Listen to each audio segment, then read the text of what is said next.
आज हैदराबाद नगर निगम चुनाव के नतीजे सामने आएंगे। आज सुबह 8 बजे से हैदराबाद नगर निगम की 150 सीटों पर मंगलवार को डाले गए वोटों की गिनती शुरू होगी। चुनाव में टीआरएस, बीजेपी और ओवैसी की पार्टी एआईएमआईएम मुकाबले में है। हैदराबाद निकाय चुनाव में इस बार बीजेपी की ओर से अमित शाह, जेपी नड्डा, योगी आदित्यनाथ ने चुनाव प्रचार किया था। उधर ओवैसी के सामने हैदराबाद का किला बचाने की चुनौती है, तो वहीं केसीआर की पार्टी टीआरएस अपनी जीत को बरकरार रखना चाहती है। हैदराबाद निकाय चुनाव के लिए 1 दिसंबर को मतदान हुआ था। हालांकि वोट प्रतिशत काफी कम, सिर्फ 39% ही रहा था। चुनावी मैदान में वैसे तो टीडीपी, सीपीआई, सीपीएम, वाईएसआरसीपी भी है, लेकिन मुकाबला 3 दलों टीआरएस, बीजेपी और एमआईएम के बीच ही है। 2016 के निकाय चुनाव की बात की जाए तो टीआरएस 99, एमआईएम 44, बीजेपी 4, तो टीडीपी और अन्य के खाते में एक सीट गई थी। गुजरात के भरूच में पीने के पानी की समस्या दूर करने की मांग पर धरना दे रहे लोगों की पुलिस से झड़प हो गई। धरने पर बैठे लोगों ने आरोप लगाया कि उनके गांव के पास जब से एक कंपनी बनी तभी से पानी की दिक्कत भी शुरू हो गई और इसलिए गांव के सभी लोग उस कंपनी के बाहर धरने पर बैठ गए। कुछ ही देर में पुलिस वहां पहुंची और उसने लोगों को जबरन वहां से हटाना शुरू कर दिया। कुछ लोग तो चले गए, लेकिन जो नहीं माने उन्हें हिरासत में ले लिया गया। बताया गया कि पुलिस की कार्रवाई के दौरान भीड़ में शामिल कुछ लोगों ने पथराव भी किया, जिसके जवाब में पुलिस वालों ने भी आंसू गैस के गोले दागे। हालात न बिगड़े इसलिए तुरंत ही वहां पुलिस के और जवान भी बुलाए गए। पुलिस की सख्ती की वजह से कुछ ही देर में ज्यादातर लोग प्रदर्शन वाली जगह से दूर चले गए, जबकि कुछ को पुलिस ने हिरासत में लेकर अपनी गाड़ियों में बैठा लिया। विज्ञान भवन में किसान संगठनों के नेताओं और केंद्र सरकार के बीच चौथे दौर की बातचीत सकारात्मक रही। ये बैठक करीब 8 घंटे तक चली। बैठक के बाद कृषि मंत्री नरेंद्र तोमर ने किसानों की नई मांगों पर सहमति बनने की बात कही और 5 दिसंबर को होने वाले 5वें दौर की बैठक में समाधान की उम्मीद जताई। उन्होंने एक बार फिर नए कृषि कानूनों को किसानों के लिए फायदेमंद बताया और किसानों से धरना खत्म करने की अपील की। वहीं किसान नेताओं ने भी बैठक को सकारात्मक बताया और जल्द ही अच्छे नतीजे मिलने की उम्मीद जताई। हालांकि फिलहाल किसान संगठनों ने आंदोलन जारी रहने का ऐलान किया है। किसान संगठन आगे की रणनीति तय करने के लिए आज सुबह 11 बजे सिंघू बॉर्डर पर एक अहम बैठक करेंगे। सरकार का कोई ईगो नहीं है और सरकार हर विषय पर पूरा खुले मन से किसान यूनियन के साथ चर्चा कर रही थी। किसान यूनियन और किसानों की चिंता है कि जो नया एक्ट आया है उससे एपीएमसी वो ख़त्म हो जाएगी। भारत सरकार इस बात पर विचार करेगी कि एपीएमसी सशक्त हो। किसान नेताओं से भी, किसानों से भी अनुरोध करना चाहता हूं कि सर्दी का सीजन है, सरकार बातचीत कर ही रही है और लगातार सरकार वार्ता में है, तो निश्चित रूप से वार्ता में जो मुद्दे आएंगे वो समाधान तक पहुंचेंगे।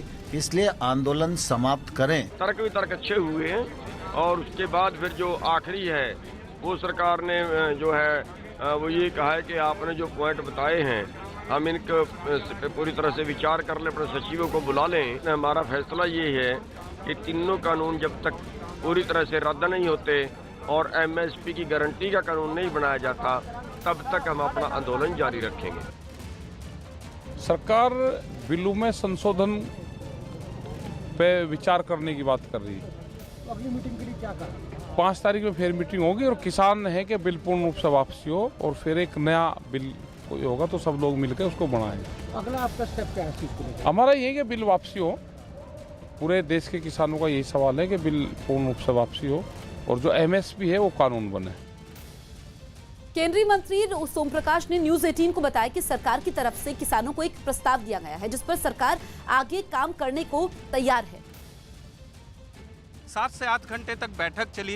क्या बैठक में निकला? आज चौथे दौर की बातचीत किसान यूनियन के साथ हुई और उन्होंने जो पॉइंट्स रेज किए थे उस पर पॉइंट वाइज डिस्कशन हुई और उन्होंने अपना विचार बताया। उस पर हम सरकार का विचार हमने उनको बताया और फाइनली ये डिसाइड हुआ कि हम सरकार जो भी कुछ करना चाहती है उनको प्रपोज किया, ये हम करने के लिए तैयार हैं।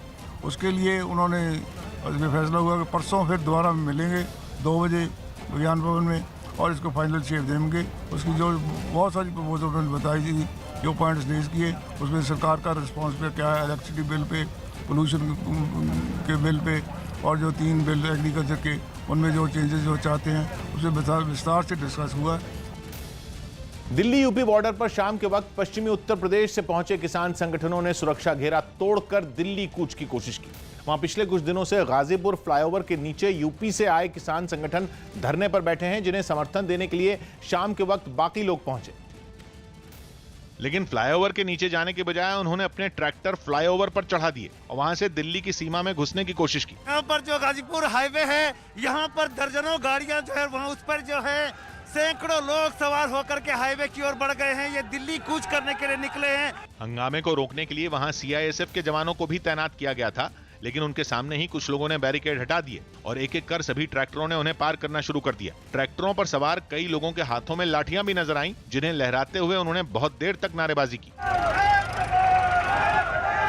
पहला सुरक्षा घेरा तोड़ने में तो उन लोगों को कामयाबी मिल गई, लेकिन थोड़ी ही दूरी पर पुलिस ने उन्हें सख्ती से रोक लिया।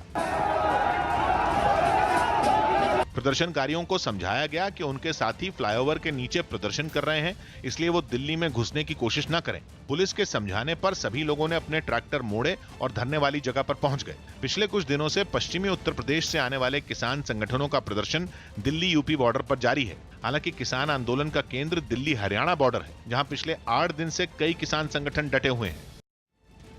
जम्मू कश्मीर में आतंकियों के खात्मे से बौखलाए पाकिस्तान ने एक बार फिर भारत को दहलाने की साजिश रची है। न्यूज 18 के नीतीश कुमार की रिपोर्ट है कि पाकिस्तान की खुफिया एजेंसी आईएसआई की मदद से जैश के आतंकी भारत के बड़े शहरों को निशाना बनाने की फिराक में है और इस साजिश में पाकिस्तान की सेना को भी शामिल किया गया है। खबर है कि हमले को अंजाम देने के लिए पाकिस्तान की कब्जे वाले कश्मीर में जैश के कई आतंकी घुसपैठ के लिए तैयार बैठे हैं और उनके जरिए भारत में हथियारों का जखीरा लाने का प्लान भी है, ताकि देश के अलग अलग शहरों पर हमले किए जा सके। यही नहीं, राजस्थान के बीकानेर में पाकिस्तान से लगे इलाकों में पिछले कुछ दिनों से संदिग्ध गतिविधियां भी देखी जा रही हैं, जिसको लेकर भारत की सुरक्षा एजेंसियां अलर्ट हो गई हैं। मनी लॉन्ड्रिंग केस में देश भर में पीएफआई के ठिकानों पर छापे पड़े। मनी लॉन्ड्रिंग केस में देश के कई राज्यों में ईडी ने पीएफआई यानी पॉपुलर फ्रंट ऑफ इंडिया के ठिकानों पर छापेमारी की। इसी कड़ी में जयपुर के एक इलाके में मौजूद पीएफआई के दफ्तर पर ईडी ने छापा मारा। इस संगठन पर देश विरोधी गतिविधियों के आरोप लगते रहे हैं। 26 ठिकानों पर 9 राज्यों में छापेमारी की है, उसमें से जयपुर के अंदर भी इस वक्त छापेमारी की कार्रवाई जारी है। महाराष्ट्र के औरंगाबाद से भी पीएफआई के ठिकाने पर ईडी की कार्रवाई की तस्वीरें सामने आई। इस छापेमारी से नाराज पीएफआई ने सरकार पर बेवजह परेशान करने का आरोप लगाया। ये आज से नहीं 10 साल से परेशान कर रहे हैं, कहीं कुछ नहीं मिला। नौसेना प्रमुख एडमिरल करमबीर सिंह ने आरोप लगाया कि चीन ने कोरोना संकट के दौरान लद्दाख में एलएसी के मौजूदा हालात बदलने की कोशिश की। साथ ही उन्होंने इससे वहां के सुरक्षा हालात में बदलाव आने का भी जिक्र किया। उन्होंने बताया कि नौसेना कोरोना और चीन की इस दोहरी चुनौती से निपटने के लिए पूरी तरह तैयार है। जो भी एक्टिविटी कर रही है, it is in close coordination and synergy with the army and the air force. Bharat ने यूएन में करतारपुर साहिब गुरुद्वारे में पाकिस्तान की साजिश का मुद्दा उठाया और पाकिस्तान को मनमाने तरीके से इस गुरुद्वारे का प्रबंधन गैर सिख संगठन को सौंपने पर घेरा। भारत ने पाकिस्तान के इस कदम को सिख धर्म के खिलाफ बताया। Pakistan arbitrarily transferred the management of the Sikh holy shrine Kartarpur Sahib Gurdwara from Sikh community body to the administrative control of a non-Sikh body. Cristiano Ronaldo ने चैंपियंस लीग के एक मैच में अपने करियर का 750वां गोल दागा। इस match में उनकी team Juventus ने 3-0 से जीत हासिल की। रोनाल्डो ने अब तक अपने करियर में रियल मैड्रिड के लिए 450, मैनचेस्टर यूनाइटेड की तरफ से 118, पुर्तगाल के लिए 102 और यूवेंटस की तरफ से 75 गोल दागे हैं। किसानों के समर्थन में पद्म पुरस्कारों को लौटाने का सिलसिला भी शुरू हो गया। पंजाब के पूर्व सीएम और अकाली दल नेता प्रकाश सिंह बादल के पद्म विभूषण लौटाने के बाद अकाली दल के ही एक और नेता सुखदेव सिंह ढींढसा ने भी अपना पद्म भूषण सम्मान लौटाने की बात कही। पद्म भूषण सरकार ने दिता थी कि उन्होंने दा किसानां दे सैटिस्फाई कर लिया। कांग्रेस ने अकाली दल नेताओं के इस फैसले का समर्थन किया। सभी पंजाबियों को एक मंच पे आकर के केंद्र के खिलाफ हंगामा करना चाहिए। बीजेपी नेता और पूर्व केंद्रीय मंत्री विजय सांपला ने पुरस्कार वापस करने के फैसले को गलत बताया। पहला भी एक बार मुहिम चली सी कि जदों सारे ने अवार्ड वापस करने शुरू करते थे। केंद्र के कृषि कानूनों के खिलाफ बीते 8 दिन से आंदोलन कर रहे किसानों के समर्थन में मुंबई के कई मजदूर संगठन एकजुट होकर सड़कों पर उतर आए। इन मजदूर संगठनों से जुड़े लोगों ने परेल इलाके में जोरदार प्रदर्शन किया और केंद्र सरकार के विरोध में नारेबाजी भी की। हरियाणा और पंजाब के जो किसान हैं वो लगातार विरोध कर रहे हैं फार्मर बिल को लेकर। उनके सपोर्ट देने के लिए महाराष्ट्र के मजदूर यूनियन लोग भी सड़कों पे आ चुके हैं। हाथों में तख्तियां लेकर जुटे प्रदर्शनकारियों ने किसानों की मांगे नहीं माने जाने पर राज्य में बड़े आंदोलन की चेतावनी दी। अगर नहीं हुआ आगे तो इससे भी ज्यादा प्रभावी आंदोलन महाराष्ट्र में होगा। भोपाल गैस हादसे को 36 साल पूरे हो गए। इस मौके पर मध्य प्रदेश के मुख्यमंत्री शिवराज सिंह चौहान ने इस हादसे में मारे गए लोगों को श्रद्धांजलि दी और इस पर एक स्मारक बनाने का जिक्र किया। भोपाल में 36 साल पहले 1984 में जहरीली गैस लीक होने से 3,500 से ज्यादा लोगों की जान चली गई थी। ये गैस त्रासदी का स्मारक हमको भोपाल में बनानी चाहिए जल्दी से जल्दी। केंद्र सरकार ने काम के मामले में देश के 10 बेस्ट पुलिस थानों की एक सूची जारी कर दी। इसमें मणिपुर के एक थाने को पहला, जबकि तमिलनाडु के एक थाने को दूसरा और अरुणाचल प्रदेश के थाने को तीसरा स्थान मिला। लेकिन इस सूची में दिल्ली, महाराष्ट्र और बिहार का एक भी थाना जगह नहीं बना पाया। यूपी सरकार ने छोटे और मध्यम उद्योगों को बढ़ावा देने की पहल की। इसके तहत लखनऊ में सीएम ने राज्य में इन उद्योगों से जुड़े कारोबारियों को लोन की राशि बांटी। वीडियो कॉन्फ्रेंसिंग के जरिए हुए इस कार्यक्रम में सीएम ने 3,50,000 से ज्यादा इकाइयों को 10,000 करोड़ रुपए से ज्यादा का लोन दिया। ऋण को आप लेकर के अपने बिजनेस को आगे बढ़ाएं, रोजगार भी दें। यूपी के देवरिया में जमीन विवाद में 2 पक्षों में मारपीट हो गई। घटना की जानकारी मिलने के बाद जब पुलिस मौके पर पहुंची तो हंगामा कर रहे लोगों ने उस पर भी हमला कर दिया और पुलिस की गाड़ी को घेरकर उसमें तोड़फोड़ करने लगे। इतना ही नहीं, आरोप है कि हंगामा कर रहे लोगों ने पुलिस वालों पर पथराव किया और उन्हें बंधक भी बना लिया, जिसके बाद वो किसी तरह अपनी जान बचाकर वहां से भागे। इस बीच भी कुछ लोग उनकी गाड़ी पर पत्थरों और डंडों से हमला करते दिखाई दिए।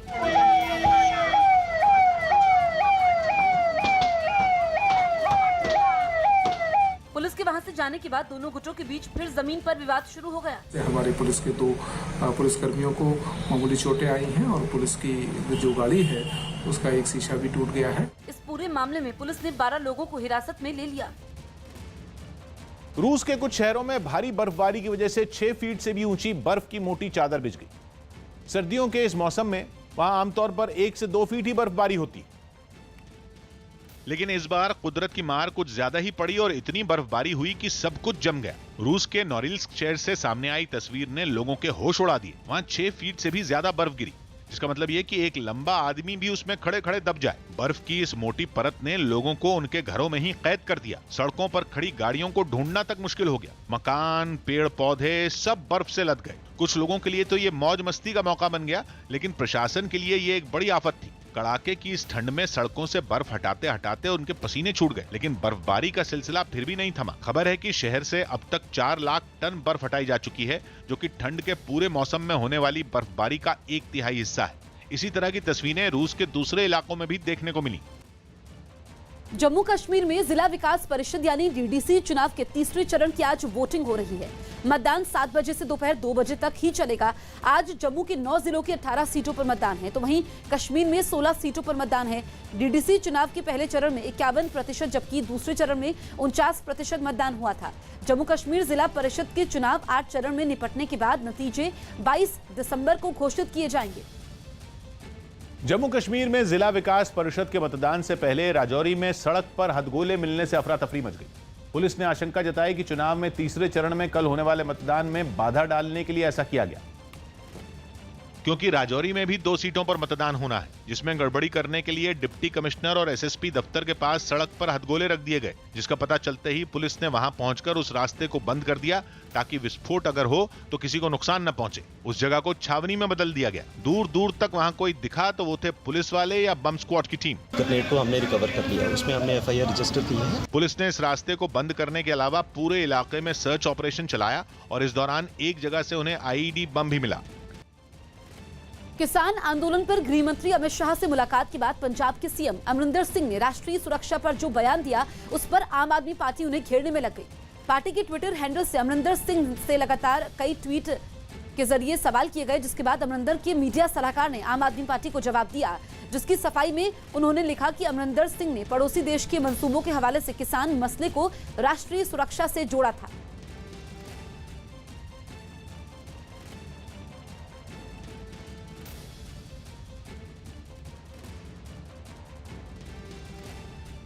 तो राष्ट्रीय सुरक्षा वाले बयान पर आम आदमी पार्टी ने पंजाब के सीएम कैप्टन अमरिंदर सिंह को घेरा है और ट्वीट के जरिए सवाल भी पूछे गए हैं। उन्होंने ट्वीट के जरिए कैप्टन अमरिंदर सिंह से सवाल पूछे, जिसके बाद उनके सलाहकार ने इसका जवाब भी दिया। कि ਇਹਦਾ ਕੋਈ ਹੱਲ ਨਿਕਲਣਾ ਚਾਹੀਦਾ ਜਲਦੀ ਤੇ ਉਹਨਾਂ ਨੂੰ ਅਪੀਲ ਕੀਤੀ ਹੈ ਔਰ ਆਪ ਦੇ ਰਾਹੀਂ ਮੈਂ ਅਪੀਲ ਕਰ ਰਿਹਾ ਪੰਜਾਬ ਦੇ ਕਿਸਾਨਾਂ ਨੂੰ ਵੀ ਕਿ ਇਹਦਾ ਹੱਲ ਆਪਾਂ ਜਲਦੀ ਕੱਢੀਏ ਕਿਉਂਕਿ ਪੰਜਾਬ ਦੀ ਆਰਥਿਕਤਾ ਤੇ ਵੀ ਅਸਰ ਪੈ ਰਿਹਾ ਹੈ और नेशनल सिक्योरिटी पे भी असर पड़ रहा है। राजनीति में अपराधीकरण रोकने के मामले पर चुनाव आयोग ने सुप्रीम कोर्ट में एक हलफनामा दाखिल किया और अपना पक्ष रखा। न्यूज़ 18 के एहतशाम खान की रिपोर्ट है कि कोर्ट में चुनाव आयोग ने क्रिमिनल मामलों में दोषी नेताओं पर आजीवन चुनाव लड़ने पर पाबंदी लगाने की वकालत की और यह दलील दी कि इससे राजनीति में अपराधीकरण को रोकने में मदद मिलेगी। लेकिन केंद्र सरकार ने चुनाव आयोग की इस दलील का विरोध किया। हालांकि मौजूदा कानून के मुताबिक अगर किसी नेता को 2 या उससे ज्यादा साल की सजा होती है तो वो 6 साल तक चुनाव नहीं लड़ सकता। लेकिन अदालत में दायर एक जनहित याचिका में इस कानून को बदलकर आजीवन पाबंदी लगाने की मांग की गई। आयोग ने इसी पर अपनी राय सुप्रीम कोर्ट को दी। उद्धव ठाकरे ने सरकार का 1 साल पूरा होने पर किताब लॉन्च की। महाराष्ट्र सरकार का 1 साल पूरा होने पर सीएम उद्धव ठाकरे ने मुंबई में एक किताब लॉन्च की। इस कार्यक्रम में एनसीपी नेता शरद पवार भी शामिल हुए और उन्होंने राज्य सरकार के कामों की तारीफ की।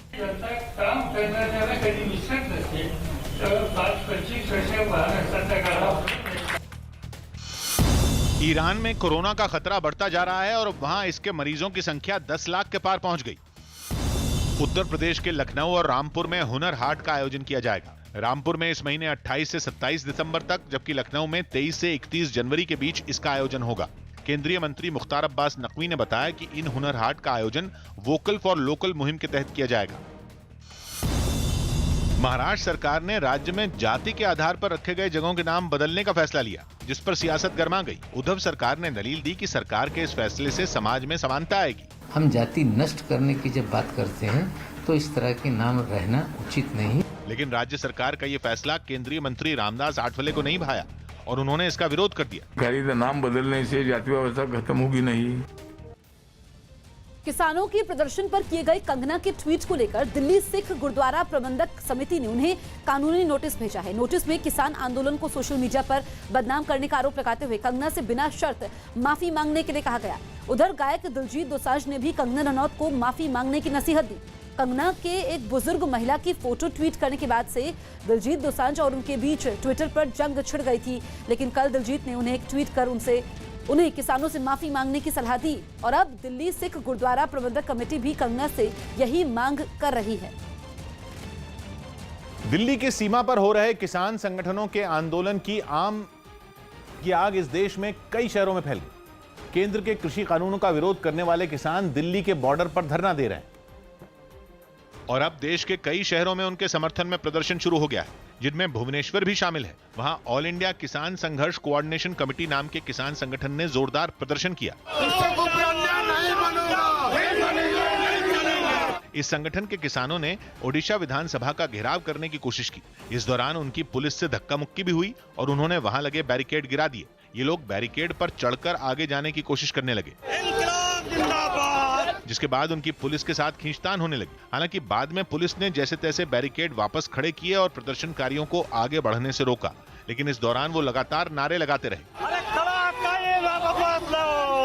जम्मू में भी दिल्ली की सीमा पर धरने पर बैठे किसानों का साथ देने के लिए प्रदर्शन हुआ। वहां भीम आर्मी की अगुवाई में कई संगठनों ने प्रदर्शन किया। किसानों का जो आंदोलन चल रहा है उसको साथ देने के लिए जम्मू में भी लोग बाहर निकले हैं। ये गांधीनगर गुरुद्वारे के बाहर काफी ज्यादा प्रोटेस्ट जहां पर आज किया जा रहा है। प्रदर्शन में शामिल इन लोगों ने यह भी ऐलान किया कि किसान संगठनों की मांग नहीं माने जाने पर वो दिल्ली कूच करेंगे।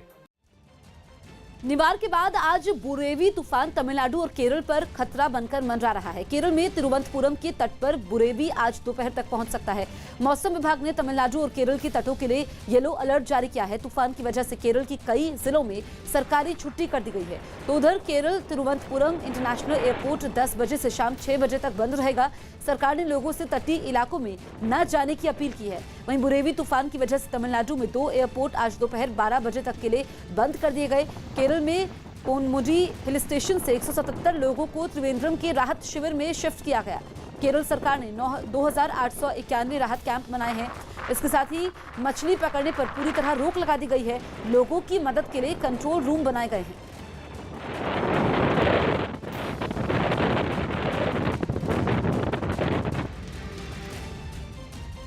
तमिल सुपरस्टार रजनीकांत ने अगले महीने अपनी राजनीतिक पार्टी लॉन्च करने का ऐलान कर दिया। उन्होंने ट्वीट करके ये जानकारी दी, जिसमें उन्होंने बताया कि वो 31 दिसंबर को पार्टी से जुड़ा ऐलान करेंगे और जनवरी में अपनी पार्टी लॉन्च कर देंगे। जिसके बाद तमिल सुपरस्टार रजनीकांत के चाहने वालों की खुशी का ठिकाना ही नहीं रहा और उन्होंने खूब आतिशबाजी की। उनके प्रशंसक लंबे वक्त से इस बात का इंतजार कर रहे थे। यही वजह रही कि ट्वीट करने के बाद रजनीकांत खुद मीडिया के सामने आए और विक्ट्री साइन दिखाते हुए अपनी राजनीतिक पारी के आगाज का ऐलान कर दिया। अपने चहेते अभिनेता के इस ऐलान के बारे में पता चलते ही तमिलनाडु के अलग अलग हिस्सों में रहने वाले उनके प्रशंसक जश्न मनाने लगे। कोयम्बतूर में तो सड़क पर पटाखे फोड़े गए और आने जाने वालों का मुंह मीठा कराया गया। अगले साल तमिलनाडु में विधानसभा चुनाव होने वाले हैं। इससे कुछ महीने पहले ही रजनीकांत ने करीब 3 साल पुराना सस्पेंस खत्म कर दिया और जनवरी में अपनी पार्टी लॉन्च करने की घोषणा कर दी, जिसकी वजह से तमिलनाडु की चुनावी जंग दिलचस्प हो सकती है। माना जा रहा है कि उनकी पार्टी विधानसभा चुनाव में हिस्सा ले सकती है, क्योंकि उन्होंने जो ट्वीट किया उसमें उन्होंने लिखा कि अभी नहीं तो कभी नहीं। साथ ही उन्होंने राज्य में राजनीतिक बदलाव के लिए लोगों से उनका साथ देने की अपील की। उन्होंने ये ऐलान करने से एक दिन पहले अपने राजनीतिक सलाहकार के साथ अहम बैठक भी की थी। रजनीकांत ने 31 दिसंबर 2017 को अपने प्रशंसकों की भीड़ के बीच आध्यात्मिक राजनीति की बात करते हुए राजनीतिक पार्टी बनाने का फैसला किया था, जिसके बाद लोग उनकी पार्टी के ऐलान का इंतजार करते रहे। लेकिन माना जा रहा है कि उनकी खराब सेहत की वजह से देर होने लगी। हालांकि आखिरकार इंतजार खत्म हुआ और रजनीकांत ने अपनी पार्टी से जुड़े ऐलान के लिए इस साल का आखिरी दिन चुना है। कोरोना पर आगे की रणनीति की चर्चा के लिए सुबह 10:30 बजे पीएम नरेंद्र मोदी सभी दलों के साथ एक बैठक करेंगे। इस बैठक में पीएम कोरोना वैक्सीन पर सरकार की तैयारियों के बारे में सभी दलों को बताएंगे। साथ ही वो ये भी जानकारी देंगे कि सरकार इस बीमारी से निपटने के लिए आगे क्या कदम उठाने वाली है। ये बैठक वीडियो कॉन्फ्रेंसिंग के जरिए होगी, जिसमें 10 सांसदों वाली पार्टी के नेता अपनी बात रख सकेंगे। खबर है कि इस बैठक में संसद के शीतकालीन और बजट सत्र को एक साथ मिलाने पर चर्चा हो सकती है। केंद्र सरकार की सभी दलों के साथ कोरोना के मुद्दे पर यह दूसरी बैठक होगी। इससे पहले एक बैठक इसी साल अप्रैल में हुई थी। एक रिसर्च में दावा किया गया कि कई बीमारियों में काम आने वाली एक दवा से कोरोना वायरस पूरी तरह खत्म हो सकता है। thehealthsite.com की रिपोर्ट के मुताबिक ऑस्ट्रेलिया की मोनाश यूनिवर्सिटी के वैज्ञानिकों ने दावा किया कि HIV और डेंगू जैसी बीमारियों में काम आने वाली आइवरमेक्टिन नाम की दवा से कोरोना वायरस को खत्म किया जा सकता है। इतना ही नहीं, दावा यह भी है कि यह दवा कोरोना वायरस को 48 घंटे के अंदर खत्म कर सकती है। आइवरमेक्टिन नाम की इस दवा का इस्तेमाल डेंगू और HIV के अलावा खांसी, बुखार और जीका वायरस के इलाज में भी किया जाता है। इस दवा का अभी परीक्षण चल रहा है और वैज्ञानिक इस जांच में जुटे हैं कि आखिर यह दवा कोरोना वायरस को कैसे खत्म करती है। MDH कंपनी की स्थापना करने वाले महाशय धर्मपाल गुलाटी का निधन हो गया। MDH मसाला कंपनी की स्थापना करने वाले महाशय धर्मपाल गुलाटी का 98 साल की उम्र में दिल्ली में निधन हो गया। उनके निधन पर रक्षा मंत्री राजनाथ सिंह और कांग्रेस महासचिव प्रियंका गांधी समेत कई लोगों ने दुख जताया। जर्मनी में लगातार बढ़ रहे कोरोना संकट की वजह से वहां बंदिशें अब 10 जनवरी तक बढ़ाने का फैसला लिया गया। सुप्रीम कोर्ट में यूपी के लव जिहाद कानून के खिलाफ एक याचिका दाखिल की गई। इससे पहले राज्य सरकार ने एक अध्यादेश जारी किया था, जिसके तहत लालच और झूठ बोलकर या जोर जबरदस्ती शादी के लिए किए गए धर्म परिवर्तन को अवैध ठहराया गया था। लेकिन अब इस याचिका में सरकार के अध्यादेश को संविधान के मौलिक अधिकारों के खिलाफ बताया गया। मेजबान न्यूजीलैंड ने वेस्टइंडीज के साथ पहले टेस्ट मैच के पहले दिन 2 विकेट पर 243 रन बना लिए। पहले दिन का खेल खत्म होने के वक्त कप्तान केन विलियमसन शतक के करीब पहुंच चुके थे। वो 97 रन बनाकर, जबकि रॉस टेलर 31 रन बनाकर अभी नॉट आउट हैं। मध्य प्रदेश की राजधानी भोपाल में पक्की नौकरी की मांग पर धरने पर बैठे स्वास्थ्य कर्मियों पर पुलिस ने लाठीचार्ज कर दिया। राज्य में 6000 से ज्यादा स्वास्थ्य कर्मियों को अप्रैल में कोरोना की रोकथाम के लिए 3 महीने के कॉन्ट्रैक्ट पर नियुक्त किया गया था। आरोप यह है कि इन स्वास्थ्य कर्मियों को धीरे धीरे बाहर का रास्ता दिखाया जा रहा है, जिसके विरोध में वो धरने पर बैठ गए। धरने पर बैठे स्वास्थ्य कर्मियों को जब पुलिस हटाने गई तो वो मानने को तैयार नहीं दिखे, जिसके बाद पुलिस उनसे सख्ती से पेश आई और उन्हें हटाने के लिए उसने लाठीचार्ज का सहारा लिया। पुलिस के लाठीचार्ज में एक स्वास्थ्य कर्मी बुरी तरह घायल हो गई और वो बेहोश होकर जमीन पर गिर गई, जिसके बाद वहां चीख पुकार मच गई।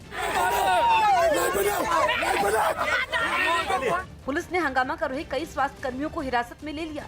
इससे पहले सभी लोग एक जगह पर बैठकर अपनी मांगों को लेकर नारेबाजी करते दिखाई दिए।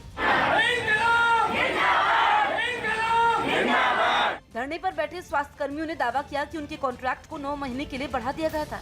लेकिन अब धीरे धीरे उन्हें काम से निकाला जा रहा है। हालांकि वो सरकार से खुद को स्थायी करने की मांग पर अड़े हैं। दक्षिण अमेरिकी देश चिली में पेंशन से जुड़े एक बिल को रद्द किए जाने के खिलाफ प्रदर्शन तेज हो गया। सरकार के इस फैसले के विरोध में सैकड़ों लोग सड़कों पर उतर आए, जिनको रोकने के दौरान राजधानी सैंटियागो में पुलिस और प्रदर्शनकारियों में झड़प हो गई। इससे पहले इन लोगों ने एक सड़क को बंद कर दिया और जमकर नारेबाजी की। कुछ प्रदर्शनकारी पुलिस वालों पर पत्थर फेंकते हुए भी नजर आए, जिसके बाद सुरक्षा बल के जवानों ने इनको रोकने के लिए पानी की बौछार की और जो भी हाथ लगा उसे हिरासत में ले लिया। सुरक्षा बल की सख्ती के बाद वहां भगदड़ मच गई, जबकि हंगामे में शामिल कुछ लोगों ने सड़कों पर लगे खंभों को पत्थर से बजाकर अपना विरोध जताया। सुरक्षा बल की कार्रवाई से नाराज लोगों का गुस्सा वहां के एक बस स्टैंड पर भी फूटा और उन्होंने उसे आग के हवाले कर दिया, जिसके बाद हंगामा कर रहे लोगों को तितर-बितर करने के लिए आंसू गैस के गोले छोड़े गए। देश भर में किसान आंदोलन पर घमासान के बीच बीजेपी नेता और बिहार के पूर्व डिप्टी सीएम सुशील मोदी ने ट्वीट कर गंभीर आरोप लगाया। ट्विटर पर उन्होंने इस आंदोलन में विदेशी फंडिंग का इल्जाम लगाया और दावा किया कि इस काम में करीब 100 छोटे और बड़े संगठन शामिल है। तो किसान आंदोलन को लेकर के विदेशी फंडिंग का आरोप लगाया गया। देश भर में किसान आंदोलन पर घमासान के बीच बीजेपी नेता और बिहार के पूर्व डिप्टी सीएम सुशील मोदी ने ट्विटर पर गंभीर आरोप लगाए हैं। ट्विटर पर उन्होंने इस आंदोलन में विदेशी फंडिंग का इल्जाम लगाया और दावा किया कि इस काम में करीब 100 छोटे और बड़े संगठन शामिल हैं। दक्षिण अफ्रीका के एक एथलीट ने हवा में लटकी 50 मीटर लंबी रस्सी पर सबसे तेजी से चढ़ने का गिनीज वर्ल्ड रिकॉर्ड बना दिया। एथलीट ने इस कारनामे के लिए महज 3 मिनट 19.68 सेकंड लिए। और जोहानिसबर्ग शहर से सामने आए वीडियो में टॉमस बटलर नाम का वो एथलीट शहर के 2 मशहूर टावरों के बीच बंधी रस्सी पर लटका दिखा। इतनी ऊंचाई पर विशाल इमारतों के सामने वो किसी चींटी जितना छोटा नजर आया। इस खतरनाक स्टंट को करते वक्त एक तरफ एथलीट की जिंदगी दांव पर लगी थी, दूसरी तरफ थकान ने उसका शरीर चूर कर दिया था, लेकिन इसके बावजूद वो अपने लक्ष्य से भटका नहीं और बिना रुके रस्सी पर चढ़ता रहा। I literally put every ounce of energy I have. असल में ये स्टंट तो पूरी 90 मीटर लंबी रस्सी पर चढ़ने का था, लेकिन जब एथलीट ने 50 मीटर यानी 164 फीट की ऊंचाई तक पहुंचने में 4 मिनट भी नहीं लिए तो वर्ल्ड रिकॉर्ड भी उसके नाम हो गया। फिर जब 10 मिनट से भी कम वक्त में वो ऊपर रस्सी के छोर पर पहुंचा तो उसकी खुशी का कोई ठिकाना ही नहीं रहा। लॉकडाउन की बंदिशों की वजह से यह एथलीट काफी वक्त से ठीक तरह ट्रेनिंग नहीं कर पा रहा था, इसलिए उसने रिकॉर्ड बनाने का फैसला किया ताकि उसकी प्रैक्टिस और तंदुरुस्ती दोनों बनी रहे। अकाली दल के नेताओं के बाद पंजाब के 3 खिलाड़ियों ने भी अवार्ड लौटाने का फैसला लिया है। न्यूज 18 के अमित पांडे की खबर है कि अवार्ड लौटाने वालों में पहलवान करतार सिंह, बास्केटबॉल खिलाड़ी सज्जन सिंह चीमा और हॉकी खिलाड़ी राजवीर कौर शामिल हैं। बताया जा रहा है कि तीनों खिलाड़ी 5 दिसंबर को राष्ट्रपति भवन जाएंगे। मुंबई के सायन पनवेल हाईवे से एक डरा देने वाली तस्वीर सामने आई, जिसमें आग लगने से एक चलती कार जलकर राख हो गई। बताया गया कि हादसे के वक्त कार में सिर्फ ड्राइवर था, जिसने किसी तरह कूदकर अपनी जान बचाई, लेकिन इस हादसे में उसकी कार पूरी तरह जल गई। कार से उठ रही आग की ऊंची लपटों को देखकर आसपास मौजूद लोग खौफ से भर गए। इस वजह से सड़क से गुजर रही दूसरी गाड़ियां भी रुक गईं। जानकारी मिलते ही दमकल विभाग के कुछ लोग घटना वाली जगह पर पहुंचे और उन्होंने धधकती कार पर पानी की बौछार करनी शुरू कर दी। आग इतनी खतरनाक थी कि दमकल कर्मियों को उसे बुझाने के लिए 2 तरफ से मोर्चा संभालना पड़ा। आग की लपटों पर पानी डालते ही हर तरफ धुएं का गुबार छा गया, जिससे कुछ देर के लिए वहां कुछ भी दिखाई देना मुश्किल हो गया। हालांकि काफी मेहनत के बाद आग पूरी तरह बुझा दी गई। इस हादसे की वजह से हाईवे पर जाम भी लग गया। दिल्ली में चल रहे किसान आंदोलन के बीच मध्य प्रदेश के मुख्यमंत्री शिवराज सिंह चौहान ने एक कार्यक्रम के समय सिर्फ राज्य के किसानों से ही अनाज खरीदने और बाहर के किसानों को राज्य में घुसने पर सजा देने का ऐलान किया, जबकि नए कृषि कानूनों में किसानों को कहीं भी फसल बेचने की आजादी दी गई है। किसान का पूरा खरीदूंगा, लेकिन दूसरे ने घुसने की कोशिश की तो ट्रक राजसात करवा के जेल भिजवा के उसको ठीक करवा दूंगा। पूरी दुनिया में कोरोना से बचाने वाली वैक्सीन बनाने की होड़ के बीच एक चौंकाने वाली जानकारी सामने आई। न्यूज 18 के नीरज कुमार की रिपोर्ट है कि आम लोगों तक पहुंचने से पहले अपराधी इस वैक्सीन पर नजर गड़ाए हुए हैं और अंतर्राष्ट्रीय पुलिस संस्था इंटरपोल ने भारत समेत दुनिया भर के 194 देशों को इससे जुड़ा अलर्ट जारी किया है, जिसमें इस वैक्सीन को सप्लाई करते वक्त चोरी होने की आशंका जताई गई। साथ ही फर्जी वेबसाइट और विज्ञापनों के जरिए भी नकली वैक्सीन बेचने की कोशिश पर नजर रखने को कहा गया। जबकि वैक्सीन को आम लोगों तक पहुंचाने के लिए सुरक्षा एजेंसियों और स्वास्थ्य एजेंसियों से मिलकर काम करने की अपील की गई। लॉटरी के इनाम को जीएसटी में शामिल करने को सुप्रीम कोर्ट से भी हरी झंडी मिल गई। सुप्रीम कोर्ट ने लॉटरी के इनाम को जीएसटी में शामिल करने को सही ठहराया और साफ किया कि लॉटरी से मिलने वाली रकम पर जीएसटी लगता रहेगा। इससे पहले एक लॉटरी कंपनी ने सुप्रीम कोर्ट में एक याचिका दाखिल की थी और लॉटरी पर जीएसटी वसूलने के सरकार के फैसले का विरोध किया था। दिल्ली में बढ़ते कोरोना खतरे पर केजरीवाल सरकार ने हाई कोर्ट में स्टेटस रिपोर्ट दाखिल की।